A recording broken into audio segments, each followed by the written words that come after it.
जिंदाबाद जिंदाबाद। बाबा साहेब घनश्याम साहेब, पुणे महात्मा पुणे, साहूजी महाराज, समाज पार्टी जिंदाबाद जिंदाबाद जिंदाबाद। बीएसपी की क्या पहचान, नीला झंडा। धन्यवाद। अब आपको जिनका एक लंबे अरसे से इंतजार था, नौजवानों की दिलों की धड़कन नेशनल कोऑर्डिनेटर आकाश आनंद जी के आने से पहले मैं चाहूंगा जिसमें जितनी ताकत है और जितनी ताकत मैं लगाऊंगा, मेरी माता बहन उससे ज्यादा ताकत लगाकर नारा लगाइए। माने बहन कुमारी बहादुरी जिंदाबाद जिंदाबाद जिंदाबाद। माने बहन कुमारी बहादुरी जिंदाबाद जिंदाबाद जिंदाबाद। बहुजन समाज पार्टी जिंदाबाद जिंदाबाद जिंदाबाद। बहुजन समाज पार्टी जिंदाबाद जिंदाबाद जिंदाबाद। मान्य आकाश आनंद साहब आए और अपनी बात रखे।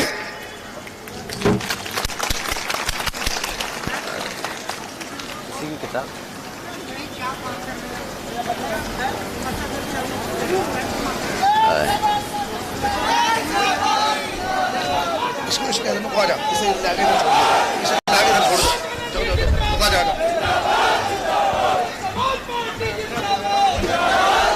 अरे पक्का तो लेना है, ले लो। जय भीम जय भीम जय भीम जय भीम जय भीम। हमारी माताएं बहनें जय भीम नहीं कर रही आज, हैं? जय भीम जय भीम। आज इतनी बड़ी संख्या में हमारी माताएं बहनें इस पंडाल में आए बैठी हैं, हमको सुनने के लिए आप सभी का हम तहे दिल से शुक्रिया अदा करना चाहते हैं।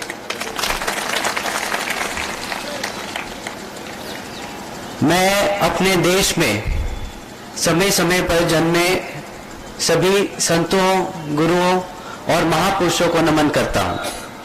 इसमें खासकर महात्मा ज्योतिबा फूले, नारायणा गुरु, छत्रपति शाहूजी महाराज, परम पूज्य बाबा साहब डॉक्टर भीमराव अंबेडकर जी और मान्यवर साहब श्री काशीराम जी को नमन करता हूं।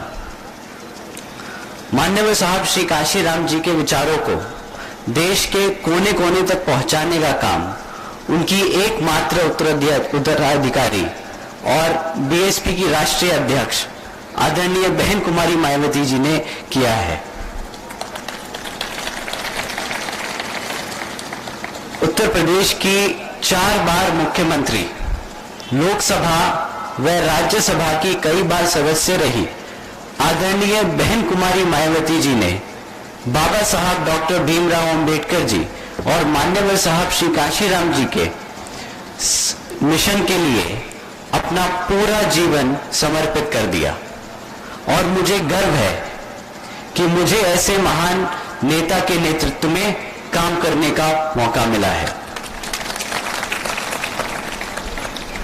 आदरणीय कुमारी मायावती जी का मैं हार्दिक अभिनंदन व आभार व्यक्त करता हूं।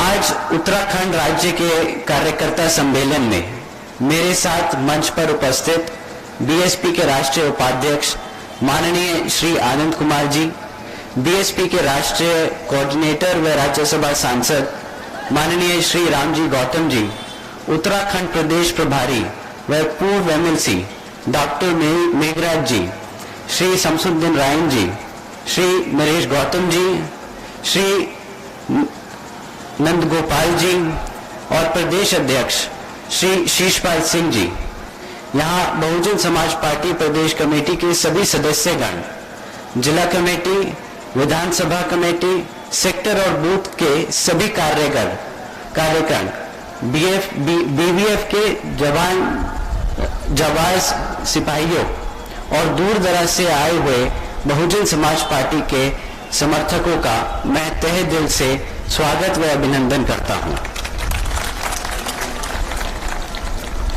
साथियों, मैं आपके उत्तराखंड प्रदेश में आप लोगों के बीच में पार्टी के बारे में कुछ बातें समझाने आया हूं। जैसा कि आप लोगों को मालूम है कि बाबा साहब डॉक्टर भीमराव अंबेडकर जी के बनाए हुए संविधान ने और मान्यवर साहब श्री कांशीराम जी के आंदोलनों ने और आदरणीय बहन कुमारी मायावती जी के संघर्षों ने हमें वो आज ताकत दी है कि आज हमारी आवाज दबाना मुश्किल ही नहीं, नामुमकिन है। पर क्यों, मैं आज सवाल पूछना चाहूंगा, पर क्यों आज भी पुलिस थानों में हमारे लोगों की सुनवाई नहीं होती? और क्यों आज भी हर कदम पर हमारे लोगों के साथ भेदभाव होता है? और क्यों आज भी आए दिन देश के किसी न किसी कोने से हमारी बहन बेटियों के ऊपर हुए अत्याचारों की खबरें आती रहती हैं? और क्यों आज भी दलितों व अन्य पिछड़े वर्गों के लोगों को सरकारी नौकरियों में आरक्षण पूरी तरीके से नहीं मिल पा रहा है? ये सवाल कुछ ऐसे हैं जिनका हमें जवाब अपने आप से देना पड़ेगा। तो अब मैं आप लोगों को बताना चाहूंगा ये सब सवालों के जवाब कैसे मिलेंगे। सबसे पहले पार्टी के संगठन को हर स्तर पर मजबूत करेंगे हम। बहुजन समाज के साथ साथ अपर कास्ट के समाज के लोगों को जोड़कर पार्टी का जनाधार बढ़ाएंगे और हर स्तर के संगठन पर बहन जी के निर्देश अनुसार चलकर 50% युवा वर्ग को संगठन में हम रखेंगे। संगठन में युवा वर्ग को जैसे ही जगह मिलती है, मेरा सभी युवा वर्गों से खास अनुरोध है कि युवा वर्ग से खास अनुरोध है कि पार्टी में जुड़कर अपने महापुरुषों के इस आंदोलन को आगे बढ़ाकर महापुरुषों के सपनों को पूरा कर देश के लाखों करोड़ों दलितों, पिछड़ों और अन्य उपेक्षित समाज के लोगों को मान सम्मान दिलाने का काम करें।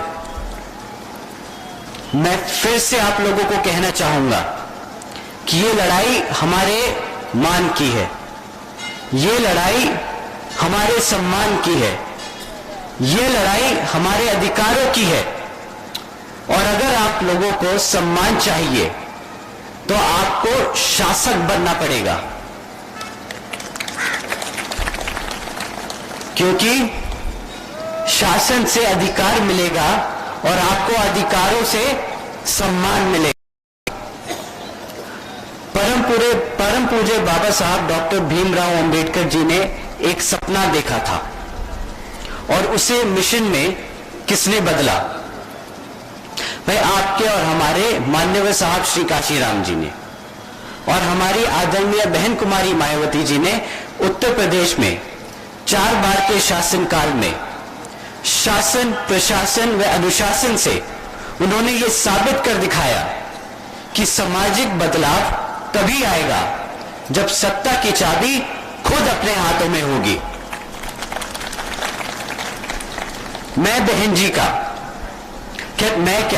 हम सब बहन जी का जितना भी शुक्रिया अदा करें उतना ही कम है। आज मेरे जैसे न जाने कितने नौजवान साथी अपने पैरों पर सम्मान के साथ खड़े हैं, क्योंकि हमें यकीन था, हमारे युवा वर्गों को यकीन था कि हमसे पहले हमारी बहन जी किसी भी अन्याय के खिलाफ हमसे पहले वो खुद खड़ी है। विरोधी पार्टियां बहन जी से डरती हैं। क्या आप ये बात मानते हैं? मैं वहां पीछे खड़े होकर बहन जी के ये चीज देख सकता हूं कि विरोधी पार्टियां डरती हैं बहन जी की सोच से, बहन जी की ताकत से, बहन जी के शासन करने के तरीके से विरोधी पार्टियां डरती हैं, क्योंकि बहन जी नई टेक्नोलॉजी की बात करती हैं। बहन जी हमारी बहनों की शिक्षा और सुरक्षा की बात करती हैं। बहन जी नौजवानों के रोजगार की बात करती हैं, हमारे सब समाज के विकास और सम्मान की बात करती हैं। और इसलिए साथियों, इसीलिए बहन जी को सत्ता से दूर कर दिया गया, ये साजिश थी, क्योंकि विरोधी पार्टियां जानती थी कि अगर बहन जी सत्ता में रही तो फिर वो भेदभाव की राजनीति जड़ से उखाड़ के खत्म कर देंगी। बहन जी ने हम सबको कई बार समझाया है कि हमारे समाज को बहरूपियों से सचेत रहना बहुत जरूरी है। कई पार्टियां खुद को दलितों, पिछड़ों और माइनॉरिटीज का भला करने वाली बताती हैं और इसलिए हमें उनको पहचानना और उनसे सावधान रहना बहुत जरूरी है। बाबा साहब डॉक्टर भीमराव अंबेडकर जी के विचारों और माननीय साहब श्री काशीराम जी के मिशन की एकमात्र उत्तराधिकारी और सर्व समाज को साथ लेकर चलने वाली अगर कोई है तो वो सिर्फ और सिर्फ हमारी आदरणीय बहन कुमारी मायावती जी ही है। साथियों, 26 नवंबर को लखनऊ में अभी संविधान दिवस के मौके पर बीएसपी की राष्ट्रीय अध्यक्ष आदरणीय बहन कुमारी मायावती जी ने अपनी प्रेस कॉन्फ्रेंस में कहा था, बड़ी गंभीर चिंता जताते हुए उन्होंने ये हम सबको बताया कि आज भी हमारे समाज को संवैधानिक हक नहीं मिल रहा है। एससी एसटी वर्गों के लिए बनाए हुए कोटा की सरकारी नौकरियों को जानबूझकर नहीं भरा जा रहा है और निजी क्षेत्र में आरक्षण को तो आज की केंद्र और तमाम राज्य सरकारें, जिसमें आपका उत्तराखंड भी है, वो पूरी तरीके से भूल चुकी हैं।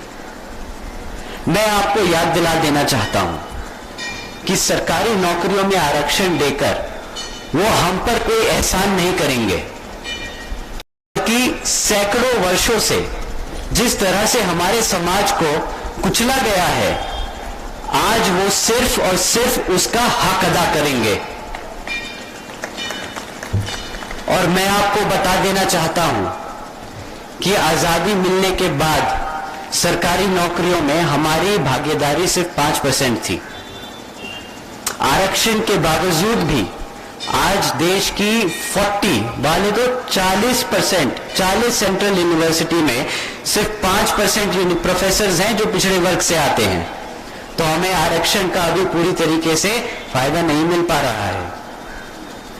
आरक्षण का हक हमारे समाज के आखिरी व्यक्ति तक पहुंचे, इसके लिए जरूरी है कि आप लोगों को अपनी राजनीतिक पार्टी यानी कि आपकी अपनी बहुजन समाज पार्टी को हर स्तर पर मजबूत करना होगा। साथियों, आपको हर वर्ग के लोगों को यह याद दिलाना है कि सिर्फ बहुजन समाज पार्टी ही वो एक सामाजिक पार्टी है जो हर समाज के हर वर्ग को साथ लेकर चलती है। सत्ता में आने के बाद भी हम ना किसी का हक मारते हैं और ना ही किसी का हक मारने देते हैं। आपको याद दिलाना चाहूंगा कि अपने कार्यकाल के दौरान देश की आयरन लेडी बहन कुमारी मायावती जी ने पुलिस बल में एक साथ 2 लाख से ज्यादा अधिक भर्तियां की। इसके अलावा 90,000 शिक्षकों को नौकरियां दी और इसमें किसी भी तरह का कोई भेदभाव नहीं किया गया, बल्कि हर समाज के हर वर्ग के लोगों को बराबरी का मौका दिया गया। अपने शासनकाल में आदरणीय बहन कुमारी मायावती जी ने किसानों की भी तरक्की के लिए हर संभव प्रयास किया, जैसा कि गन्ना समर्थन मूल्य में अभूतपूर्व वृद्धि की, मिल्क प्रोडक्शन में यूपी को देश में नंबर 1 पे लेके आई, किसानों के पिछले शासनकाल के बनाए गन्ने मूल्य सहित 42,700 बोले तो 42,700 करोड़ रुपए का रिकॉर्ड भुगतान किया। इससे यूपी के किसानों की आय उस दौरान दुगनी हो गई। इसके साथ साथ कृषि भूमि आवंटन योजना के तहत कई लाखों गरीबों व भूमिहीन परिवारों को भूमालिक बनाया गया। आदरणीय बहन जी ने समाज के हर तबके के लिए काम किया है। आदरणीय बहन जी का शासन हमेशा से बहुजन समाज पार्टी की सर्जन हिताय व सर्जन सुखाय नीति के हिसाब से ही चला है। कभी किसी के साथ कोई भेदभाव नहीं हुआ। सर्जन हिताय की नीति के तहत ही आदरणीय बहन कुमारी मायावती जी ने 2007 से 2012 तक के अपने कार्यकाल में सम्मान श्रेणी के सरकारी भर्ती पर लगी रोकों को भी हटाया। यही नहीं, उनमें सब समाज में से खासकर अपर कास्ट युवाओं व डॉक्टरों, इंजीनियरों आदि को सरकारी नौकरियां भी दी। साथ ही विभिन्न विभागों में पहले से जो खाली पड़ी सरकारी पद थे उनको भी विशेष अभियान चलाकर भरा गया और लोगों को सरकारी नौकरी दी गई। सर समाज के तमाम छात्रों को प्रशासन व डॉक्टरी, इंजीनियरिंग और मैनेजमेंट आदि के उच्च प्रोफेशन में पूरी भागीदारी तय करने के लिए खास तौर से लखनऊ में छत्रपति शाहू जी महाराज प्रशिक्षण केंद्र की स्थापना भी की गई। इसलिए जिस तरह से 2007 में उत्तर प्रदेश में पूर्ण बहुमत वाली बीएसपी की सरकार में हमने बहन जी का शासन, प्रशासन व अनुशासन देखा है, जिसमें हमारे युवाओं को रोजगार मिला, हमारे महिलाओं को सुरक्षा और बुजुर्गों को सम्मान मिला, वैसा ही शासन हमें यहां आपके उत्तराखंड में भी लाना है। अब मैं अपनी बात समाप्त करते हुए यहां पे आए सभी सदस्यगण को और कार्यकर्ताओं को बहुत बहुत शुक्रिया अदा करना चाहता हूं। जय भीम, जय भारत, जय भीम। जिंदाबाद जिंदाबाद। अब मैं इस कार्यक्रम को अंतिम छोर के लिए और ले जाते हुए प्रदेश के अध्यक्ष भाई शिषपाल जी से अनुरोध करता हूं आए और इस कार्यक्रम का समापन करें। जय भीम।